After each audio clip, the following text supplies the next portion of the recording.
Hello बच्चों, क्या हालचाल। बढ़िया एकदम।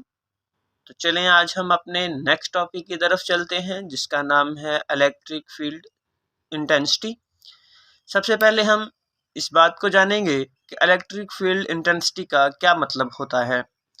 इलेक्ट्रिक का मतलब तो हो गया चार्ज पार्टिकल। इलेक्ट्रिक का मतलब चार्ज पार्टिकल।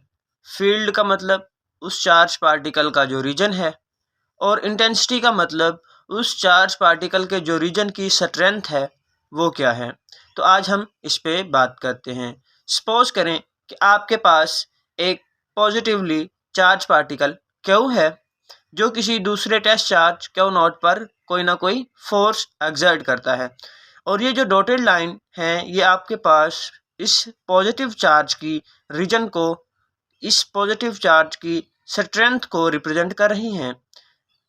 जैसे जैसे हम इस चार्ज पार्टिकल से दूर जाते जा रहे हैं वैसे वैसे इन की जो इलेक्ट्रिक लाइन ऑफ फोर्सेस हैं उनके दरमियान स्पेसिंग भी ज़्यादा होती जाती है, जिसका मतलब ये है कि चार्ज पार्टिकल के नज़दीक जो है इस की स्ट्रेंथ ज़्यादा है, जबकि इस चार्ज पार्टिकल से जैसे जैसे हम दूर जाते जा रहे हैं वैसे वैसे इलेक्ट्रिक फील्ड की स्ट्रेंथ कमज़ोर होती जा रही है। तो इसी तरह अब हम इसकी डेफिनेशन कुछ यूँ करेंगे।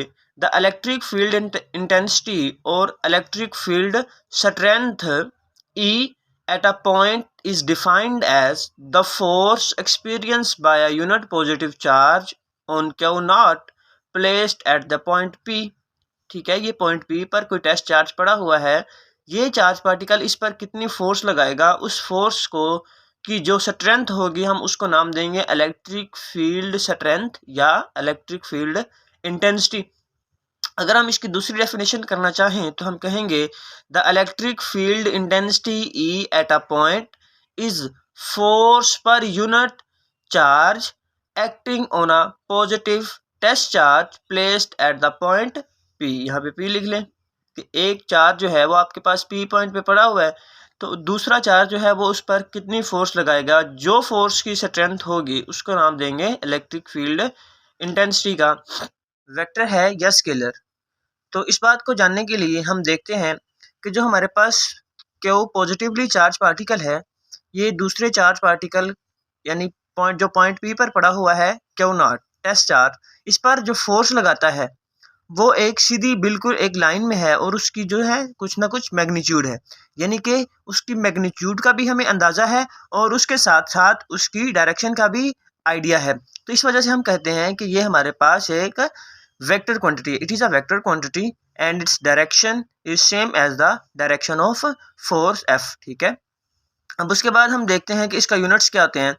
Late force F is experienced by test charge Q naught placed in the field of charge Q। then हमने ऊपर भी एक डेफिनेशन पढ़ी थी कि electric field intensity E at a point is force per unit charge acting on positive test charge placed at the point P।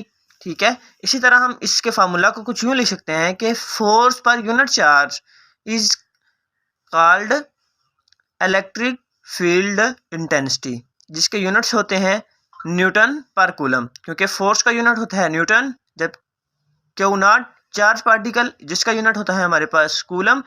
और अगर हम कूलम को ऊपर ले जाकर लिखें तो हम इसको लिख सकते हैं कूलम पर, यानी माइनस कूलम की पावर लिख सकते हैं -1 न्यूटन पर कूलम। ठीक है,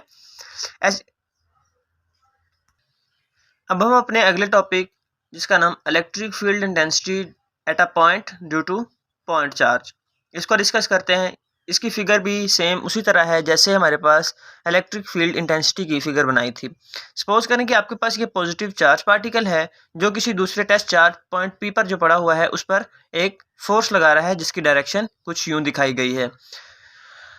कंसीडर अ पॉइंट चार्ज, हम इसको रीड करते हैं। Consider a point charge due to which electric field produce. ठीक है, आपके पास एक पॉइंट चार्ज है जिसके अराउंड कुछ ना कुछ उसका इलेक्ट्रिक फील्ड है।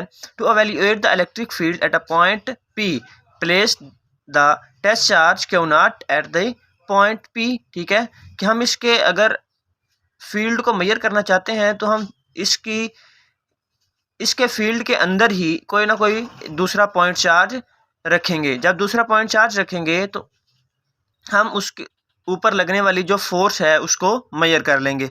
हमने कूलम्स फोर्स का एक फार्मूला पढ़ा था जो कि था F = 1/4 pi epsilon Q1 Q2 over R square. जबकि ये R जो है ये हमारे पास एक वेक्टर है जो उस फोर्स की डायरेक्शन को रिप्रेजेंट कर रहा है। Where R is a unit vector directed from Q to the test charge Q0। ये जो हमारे पास R है ये बेसिकली एक वेक्टर है जो हमारे पास पॉजिटिव चार्ज Q से पॉइंट P पर जो पड़ा हुआ Q0 टेस्ट चार्ज है उसकी डायरेक्शन को रिप्रेजेंट कर रहा है। ठीक है, इसके साथ साथ अब हमने पीछे ही एक फार्मूला पढ़ा है इलेक्ट्रिक फील्ड इंटेंसिटी का जो कि था E = F/Q0।